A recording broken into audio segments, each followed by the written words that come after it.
Assalamualaikum warahmatullahi wabarakatuh. Selamat datang kawan-kawan semua di channel Riam Biru. Terima kasih banyak untuk kawan-kawan semua yang sudah berkenan hadir di channel ini. Dan kali ini ada satu cerita datang dari Mas Dendi di Blitar. Mas Dendi menceritakan tentang satu pengalaman horor yang pernah dialaminya sekitar tahun 2014 lalu. Jadi pada saat itu Mas Dendi ceritanya lagi pacaran sama seorang perempuan, itu namanya Mbak Rini. Biar gampang ya pakai nama Mbak Rini aja. Nah, Mas Dendi sama Mbak Rini ini udah lumayan cukup lama pacaran gitu ya. Dan waktu itu Mas Dendi sendiri ini udah lulus kuliah dan memang lagi menuju ke arah yang lebih serius sama Mbak Rini. Ya, makin deket, udah kenal sama keluarganya, bahkan sudah bertunangan. Jadi cuma tinggal nunggu beberapa bulan lagi Mas Dendi itu bakal menikah sama Mbak Rini. Pada suatu malam, mereka itu kenal dari SMA. Jadi dari SMA mereka tuh satu daerah, ya kenal cuma sebatas kenal. Mereka berteman lumayan cukup lama, sampai akhirnya itu tadi di ujung-ujung Mas Dendi kuliah, akhirnya tambah deket dan akhirnya ya begitulah hubungannya itu jadi lebih serius dan akhirnya ya memutuskan untuk bertunangan gitu ya, menuju satu gitu. Nah, ini si Mas Dendi kan tinggalnya cuman kayak sebelahan kampung begitu doang ya. Nah, pada suatu malam itu ditelepon sama Mbak Rini. Malam-malam sekitar jam 11 malam ini ditelepon, tumben-tumbennya. Biasanya dia itu udah tidur jam segitu kan. Ini ditelepon, "Mas, kamu lagi ngapain?" gitu kan. Aku lagi kangen sama kamu." Jawabannya itu begitu. "Nanti dulu, jangan yang begitu." "Enggak, ini aku serius," kata si Mbak Rini. "Iya, aku juga serius," kata Mas Dendi. Ya padahal konteksnya bercanda waktu itu ya.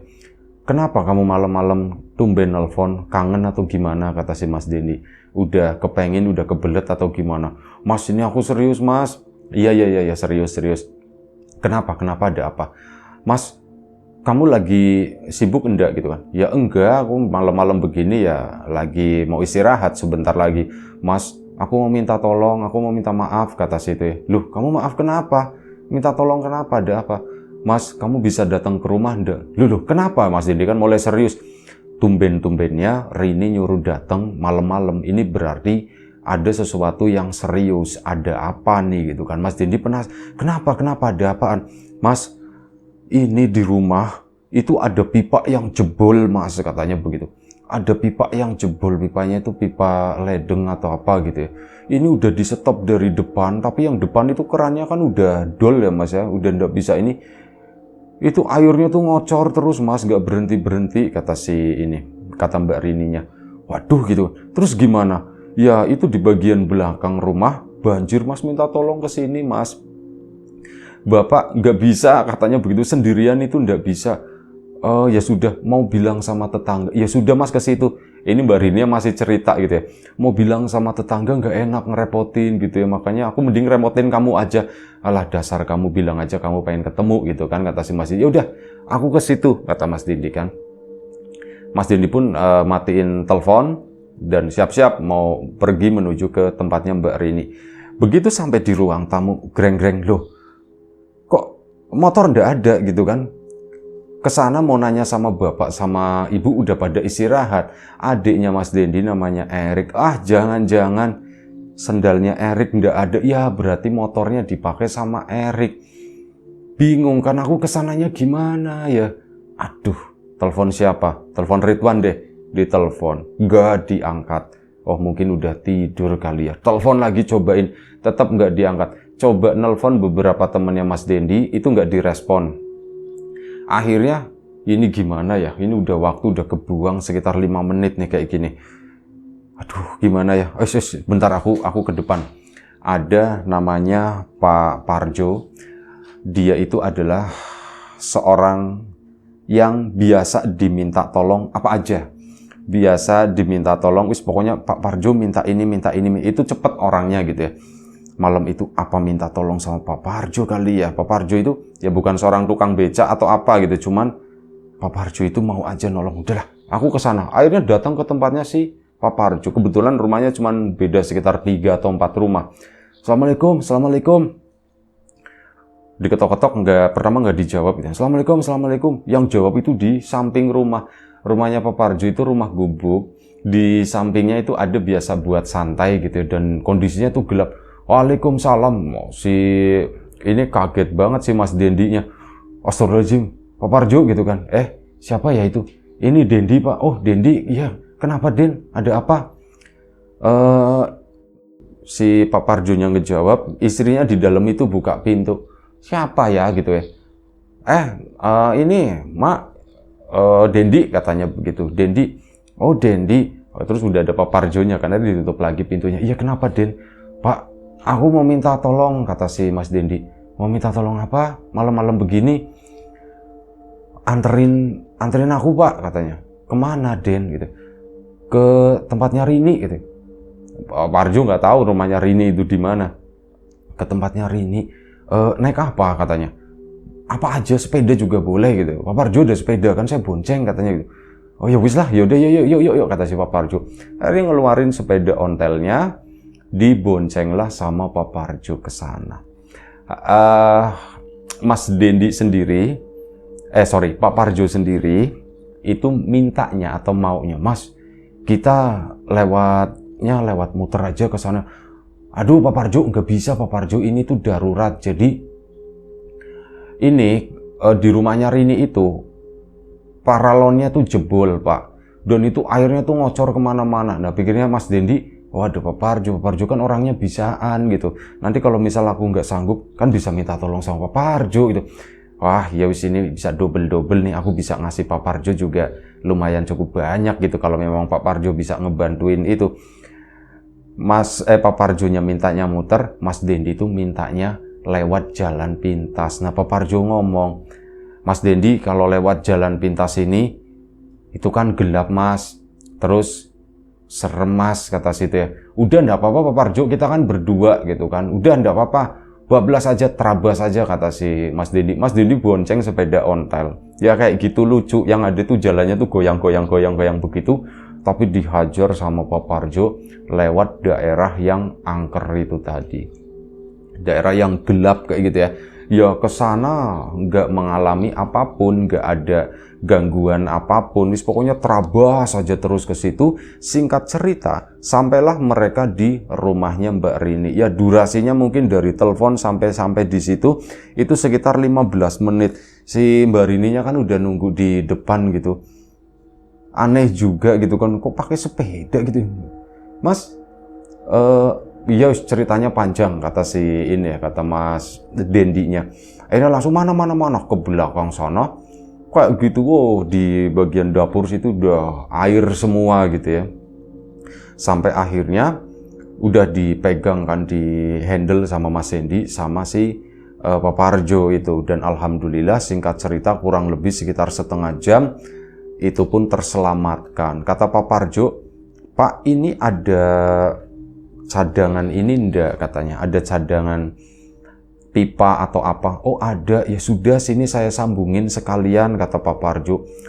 Dikerjain juga sama Pak Parjo malam itu dan alhamdulillah yang jebol itu diganti pakai pipa baru dan beres berhasil. Mas Dendi pun alhamdulillah gitu ya, Pak Parjo ternyata ada gunanya juga. Mungkin begini kali ya, misalkan aku kesini naik motor sendirian, aku kesini nggak bisa berbuat banyak, maka dari itu si Erik pakai motor keluar nggak balik dan aku ke rumahnya Pak Parjo minta tolong. Oh jadi begini cara kehidupan berjalan. Mikirnya Mas Dendi itu seperti itu, kadang nggak sesuai dengan rencana kita, tapi justru ujung-ujungnya itu lebih baik gitu ya.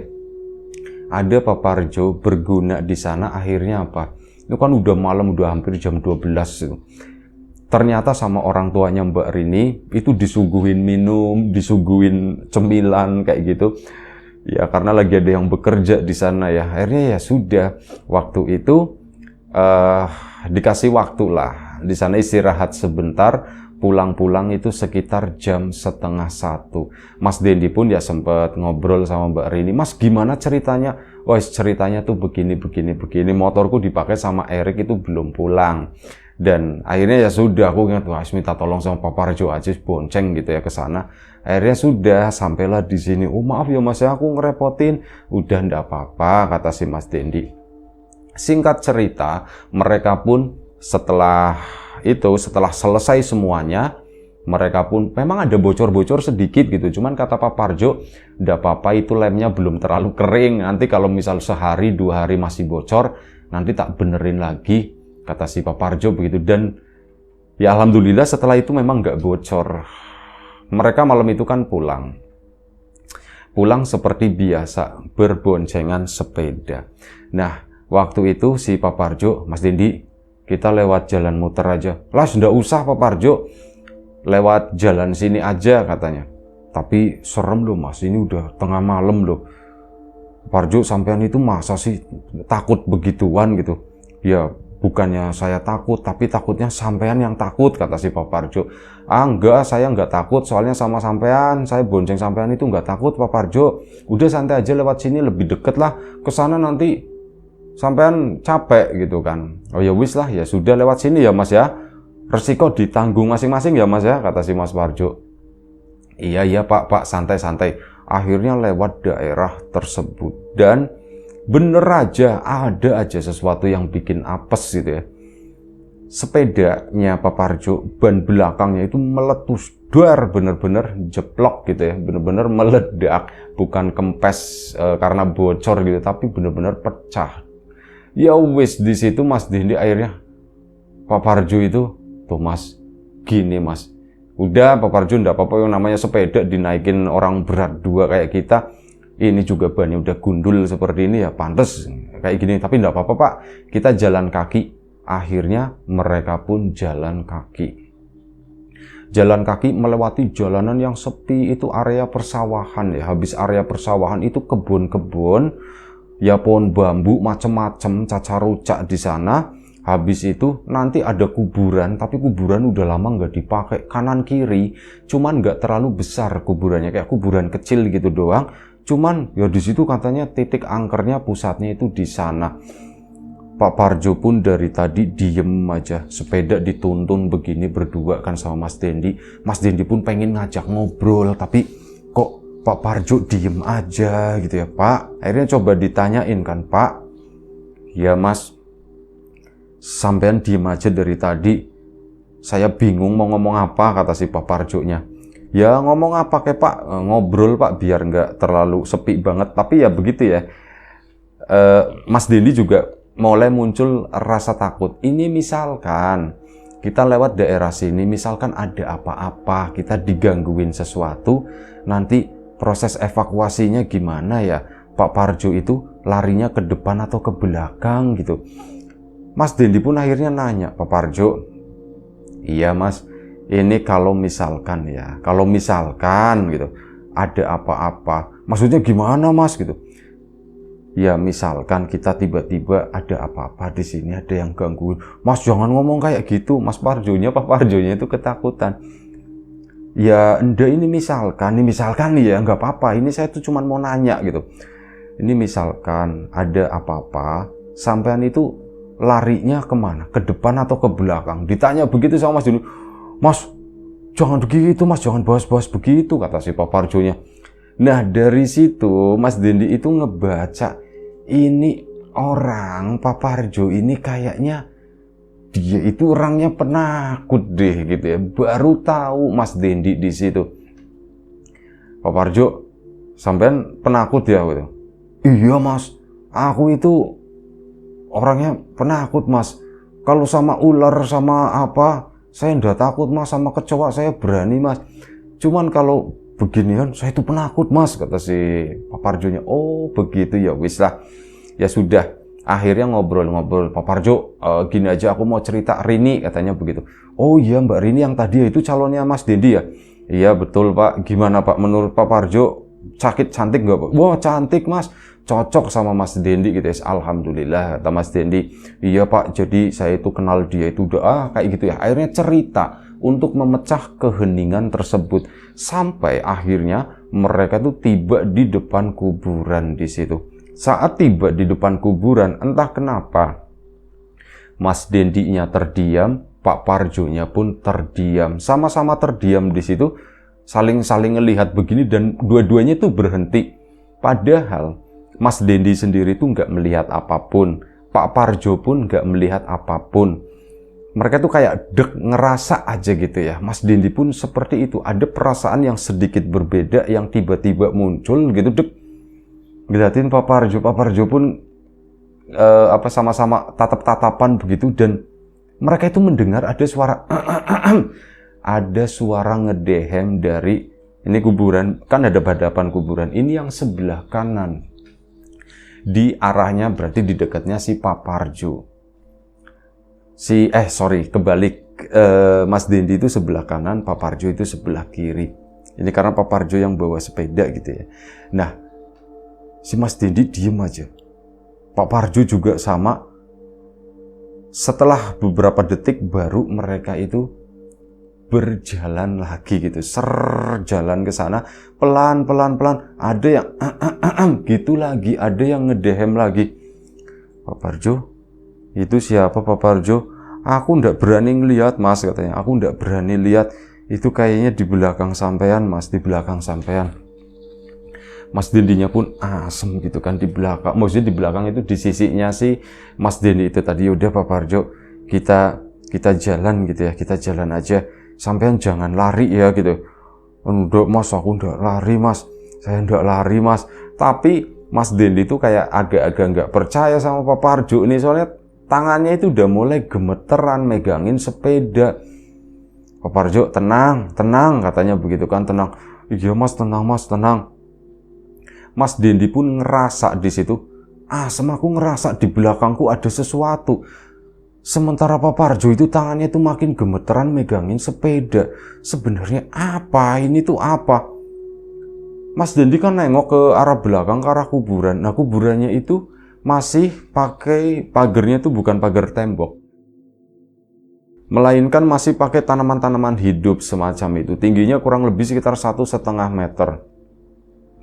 Mas Dendi nengok ke belakang dicariin, dia itu ngelihat ada kepala, ujungnya itu ada iketannya, pocong. Mas Dendi itu ngelihat pocong lagi berdiri di sisi dalam pagar tanaman tersebut. Ini kesini Mas Dendi jalan, dia ikut jalan gitu kan sambil jalan begini dia tuh ikut jalan ngikutin si Mas Dendi. Nah dari situ astagfirullahaladzim gitu, pocong pak. Si Mas Dendi itu masih ngeliatin si sosok kepala pocong tadi sambil megangin sepeda begini. Pak pocong Pak Parjo, itu ada pocong Pak Parjo, itu ada Pak Parjonya nggak jawab, diem aja gitu kan. Pak Parjo nengok ke arah sepeda, Pak Parjo nggak ada di sana. Mas Dendi nengok ke arah pocong lagi ke situ, si pocongnya diem aja di sana. Terus sampai akhirnya apa? Si pocong itu kayak gerakin kepalanya dek gitu ya.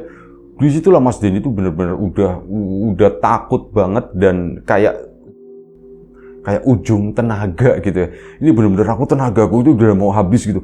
Udah lemes banget, dengkul itu kayak jantung itu cep gitu ya. Saking takutnya, saking kagetnya. Ini sepeda masih dipegangin sama Mas Dendi, nengok ke arah situ, mastiin Pak Parjo di mana sampean. Itu dilihat ke bawah ndak ada. Kemana sih Pak Parjo? Ternyata apa? Di kejauhan sana dia itu udah lari si Pak Parjo tadi. Ya sepedanya dilemparin sama Mas Dendi. Mas Dendi pun lari itu rasanya itu berat banget. Bener-bener kayak kaki ya berat karena kakinya itu lemes gitu ya. Mungkin kayak kaki udah kecapean terus dipaksa berjalan ya, mungkin kurang lebih kayak gitu. Geleor kayak mau jatuh atau apa. Mas Dendi lari manggil-manggil, Pak Parjo gitu. Sampai akhirnya manggilnya tuh nama dong, Jo, Parjo gitu kan. Dipanggil begitu, Jo, tungguin Jo. Itu kayak gitu. Si Pak Parjonya tetap lari ke sana dan apa? Mas Dendi itu ngerasa lagi lari-lari lemes begitu. Ini di sebelahku ini apa sih? Ternyata diikutin sama si sosok pocong itu di sampingnya Mas Dendi. Tambah lemes kan? Kaki itu tambah lemes, udah nggak bisa. Dipakai buat lari itu susah banget. Akhirnya Mas Dendi itu terjatuh di situ, brek. Udah terjatuh. Cuman nunduk aja begini, diem aja. Mas Dendi pun asem, aku diem, itu malah tambah serem. Mas Dendi tuh nyanyi akhirnya, nyanyinya lagu apa itu lupa. Dia tuh kayak nyanyi sendiri, wah, wah, wah, wah, wah, begitu. Sebenarnya ada suara gitu yang dia dengar. Lagi udah nyanyi selesai, kok nggak ada apa-apa, pikirnya Mas Dendi. Dia pun bangun, nengok ke arah samping sana, masih ada bagian bawahnya kakinya. Mas Dendi pun nyanyi lagu di situ. Oh, kayak gitu ya, nyanyi-nyanyi ngasal seinget dia, dan akhirnya nengok kedua kalinya. Itu udah ndak ada. Begitu udah ndak ada, langsung dia lari lanjut perjalanan. Dan ya dengan ngos-ngosan tadi, celana yang udah kotor belepotan karena jatuh itu ya, akhirnya ketemu sama Pak Parjo. Pak Parjo itu nungguin di depan salah satu rumah warga. Pak Parjo gitu. Nah, kali ini manggilnya Pak lagi. Pak Parjo, sampean, aduh, aku kenapa ditinggalin Mas Dendi, maaf Mas Dendi. Aku itu orangnya penakut Mas, beneran Mas, aku itu udah berani, beneran. Yes, aku kan udah bilang Mas, saya itu udah bilang dari awal nggak mau lewat jalanan itu, soalnya di situ kalau malam itu serem Mas, gitu kan. Ya wis Pak Parjo. Mas, sepedaku mana Mas? Lah sepedanya sampean tinggalin, lari sendiri ya, tak tinggalin di sana, males banget bawain sepedanya sampean. Waduh Mas, oh, nanti kalau misal ditinggalin di sana ada yang ngambil gimana, kata si Pak Parjonya, Mas Dendinya. Ya udah diambil sana Pak Parjo. Oh, saya enggak berani. Gimana nih Mas Dendi, katanya. Ya wis, gini aja wis. Udah kita pulang dulu. Tapi sepedaku gimana Mas? Udah gampang-gampang. Kita pulang dulu. Mas Dendi itu mikir, Pak Parjo biasanya di rumahnya Pak Dahlan itu rame ndak sih di sana? Biasanya rame Mas gitu. Ya udah yuk kita ke sana. Akhirnya ke rumahnya Pak Dahlan, itu memang masih ada bapak-bapak itu lagi pada begadang, ada 4 orang di situ. Akhirnya ngomong Mas Dendi, Pak nun sewu, mau minta tolong, mau ngerepotin, katanya. Kenapa Den? Ada apa Den? Ini saya sama Pak Parjo tadi habis ke rumah ini calon istri saya gara-gara ngebenerin paralon yang jebol. Kita lewat situ Pak, kuburan. Lah ngapain lewat jalan situ gitu kan jalanannya rusak di sana, dan ya tahu sendirilah di situ kalau malam. Iya sih Pak, cuman tadi biar cepet.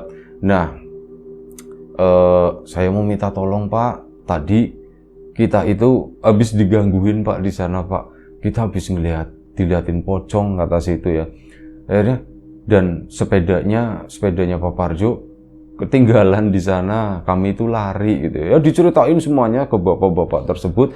Bapak-bapak itu pun lari. Akhirnya ya wes yuk diambil. Akhirnya bapak-bapak itu pun pada bangun, kompak mereka berenam balik lagi ke kuburan tersebut, ngambil sepedanya si Pak Parjo. Sepedanya masih tergeletak di sana, masih aman-aman aja. Cuman dari kejauhan ini beberapa dari mereka itu melihat ada satu sosok yang berdiri di dekat sepeda. Makanya mereka itu nunggu pergi dulu. Nggak semuanya. Mas Dendi juga nggak melihat, Pak Parjo nggak melihat, tapi ada dua orang dari bapak-bapak itu bilang itu tuh masih berdiri di sana. Ya sudah, ndak apa-apa, yuk ke sana rame-rame, pasti juga nanti dia pergi. Akhirnya dipaksakan mendekat ke arah sepeda tersebut dan memang pergi, katanya slep masuk ke area kuburan yang satunya sebelumnya. Kalau ini kan sebelah kiri ya, dari arah sebaliknya, ini masuknya ke sebelah kanan. Sepedanya Pak Parjo pun diambil dan lah sepedanya kempes. Oh iya, sepedanya tadi bannya tuh meletus gitu. Ya Mas Dendi di situ, Pak Parjo nanti besok tak beliin ini deh, tak beliin ban baru, katanya begitu. Wah ndak usah Mas, ndak apa-apa katanya. Akhirnya sudah pulang kan, dibawa pulang. Pak Parjo pun dikasih sesuatu di sana. Terima kasih Pak Parjonya. Mas Dendi pun, Pak Parjo, saya terima kasih dan saya minta maaf malam ini Pak Parjo jadi ngelihat seperti itu. Iya nggak apa-apa Mas Dendi, sama-sama, katanya. Akhirnya sudah pulang kan. Keesokan paginya sepedanya Pak Parjo pun direparasi, dibenerin, digantiin semua sama Mas Dendi. Ban belakang, ban depannya yang memang sudah gundul itu ya, sama ada beberapa kerusakan ya dibenerin lah intinya waktu itu. Pak Parjo pun terima kasih banget waktu itu ya, nanyain lagi, Mas Dendi gimana paralonnya yang itu di sana? Alhamdulillah Pak Parjo itu udah rapet, udah aman, nggak ada kebocoran gitu. Nah akhirnya dari situ udah tahu mungkin jalan rezeki atau gimana ya. Mas Dendi kan ceritanya nyebar. Pak Parjo itu yang benerin paralonnya dan sebagainya. Ternyata habis itu ada beberapa warga yang minta tolong sama Pak Parjo. Pak Parjo itu pasangin paralon, ini pindahin paralon, pindahin ini, pindahin ini.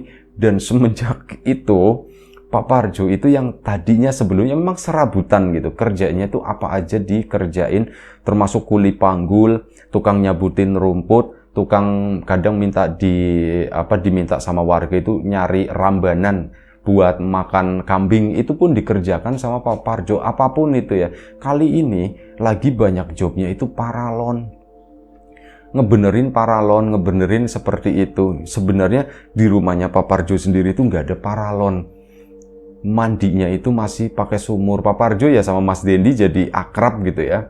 Saya itu kadang ketawa sendiri Mas Dendi. Ketawa kenapa Pak Parjo? Saya itu tukang benerin paralon orang gitu ya. Meter-meteran, puluhan meter kayak gitu, belak-belok susah banget. Di rumah saya itu nggak ada paralon Mas Dendi. Loh emang nggak ada? Pak, nggak ada kan? Saya itu pakainya sumur, langsung ngerek begini, diisi gitu ya udah. Nggak ada mesin air, nggak ada paralon sama sekali, katanya begitu. Ya ini jalan rezeki ya Mas Dendi ya. Oh, saya juga terima kasih katanya begitu. Saya terima kasih gara-gara kesana ya, meskipun ada pengalaman seperti itu pocong. Saya itu sebenarnya baru pertama kali Mas ngelihat yang namanya pocong, itu baru pertama kali. Sebelum-sebelumnya itu nggak pernah ya, cuman lihat di TV, cuman ngedenger dari cerita-cerita orang, dan malam itu beneran ternyata seperti itu ya Mas yo. Lebih serem dari yang di TV, kata si Pak Parjo. Iya Pak, itu emang serem banget Pak. Sama, saya juga baru pertama kali ngelihat yang begituan gitu ya. Mas, kapan-kapan lewat situ lagi ya. Lah aku ndak mau Pak Parjo, aku ndak mau gitu kan, aku ndak mau. Ya saya juga ndak mau sih gitu ya. Ternyata cuman bercanda doang. Tapi dari situ ya Pak Parjo sama Mas Dendi itu satu jadi akrab gitu ya. Pak Parjo juga kalau misal dimintain sama Mas Dendi itu jadi cepet banget mencerat, kayak jadi prioritas lah. Dan di sisi lain ya kayak gitu, Pak Parjo juga akhirnya dapat jalan rezeki yang lain. Itu tadi jadi tukang pipa, dan lambat laun akhirnya jadi ngerti mesin ini apa namanya, mesin air ya, sedot, mesin apa sih namanya ya, pompa air gitu. Nah itu ke situ akhirnya Pak Parjo pun pindah profesi. Mas Dendi sama Mbak Rini pun alhamdulillah akhirnya menikah. Dan di acara pesta pernikahannya Mas Dendi itu sempat speech, sempat ngomong, sempat cerita di sana, ngomong pakai mic begini, ceritain pengalamannya si Pak Parjo. Begini. Dulu itu saya tuh ada kejadian ini diceritakan di sana di depan para hadirin di situ ya. Ya jadi cerita yang menyenangkan, jadi cerita yang seru kayak gitu. Dan akhirnya warga di kampungnya Mbak Rini banyak yang pakai jasanya Pak Parjo untuk perbaikan pipa sama pompa air juga. Rezeki buat Pak Parjo lagi akhirnya. Ya, itu aja satu cerita dari Mas Dendi. Terima kasih banyak Mas Dendi. Kawan-kawan di rumah juga terima kasih banyak atas support dan dukungannya apapun itu. Kawan-kawan subscriber, kawan-kawan membership, kawan-kawan yang udah kasih support dalam bentuk super thanks ke Riam Biru. Terima kasih banyak. Kawan-kawan yang udah ngasih like, udah nge-share ke yang lainnya. Kawan-kawan yang udah ninggalin komentar juga terima kasih banyak. Kawan-kawan yang sudah memesan bawang gorengnya Wiji, tak lupa terima kasih banyak. Kawan-kawan yang belum memesan, ditunggu pesanannya. Baik, itu aja doa terbaik dari kami untuk kawan-kawan semua. Semoga selalu diberi kemudahan dalam hal apapun, termasuk kemudahan dalam hal rizki. Yang sakit segera diberi kesembuhan, yang sehat tetap dijaga kesehatannya. Sampai jumpa di episode selanjutnya Riam Biru. Selamat berakhir pekan, jaga kesehatan kawan-kawan semuanya. Assalamualaikum warahmatullahi wabarakatuh.